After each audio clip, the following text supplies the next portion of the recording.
माननीय अध्यक्ष महोदय, आदरणीय शिक्षकगण और मेरे प्यारे दोस्तों, मेरा नाम नीलेश वर्मा है। मैं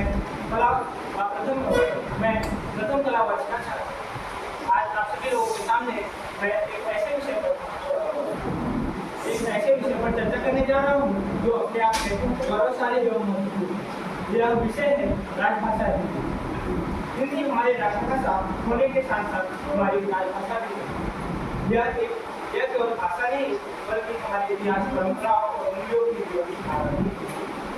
भारत जैसे विविधताओं से भरे देश में हिंदी न केवल एक भाषा के रूप में बल्कि एक क्षेत्र के रूप में भी कार्य करती है। तो हमें आपस में जो हिंदी का विकास संस्कृति, पाली, प्राकृत और अपभ्रंश में हुआ। इस भाषा का इतिहास लगभग 1000 वर्षों से पुराना है। हिंदी साहित्य की परंपरा में हमें अपने महान कवियों और लेखकों की रचना भी देखी है, जैसे कि मीराबाई, कबीरदास और उद्यन। हिंदी भाषा ने हमें इस सांस्कृतिक धरोहर को सजोने और संवारने का अवसर दिया।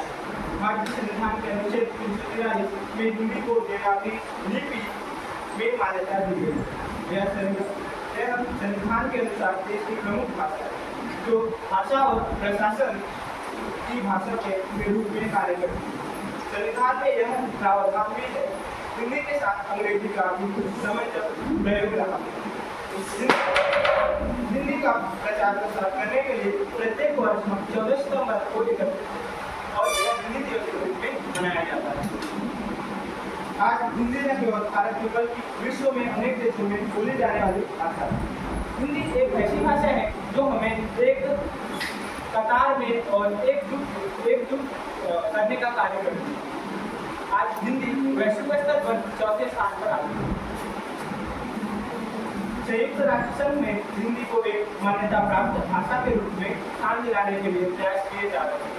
हालांकि हिंदी हमारे देश की राजभाषा है, फिर भी हमें यह नहीं भूलना चाहिए कि अधिक समृद्ध और सशक्त बनाने की आवश्यकता। आज के युग में अंग्रेजी का प्रभाव बहुत बढ़ गया है और विशेषकर शहरी क्षेत्रों में हमें हिंदी का प्रयोग घटता जा रहा है। यह आवश्यकता है कि हम हिंदी का प्रयोग ज़्यादा से ज़्यादा करें। हम हिंदी का प्रयोग न केवल औपचारिक रूप से बल्कि अपने दैनिक जीवन में अनौपचारिक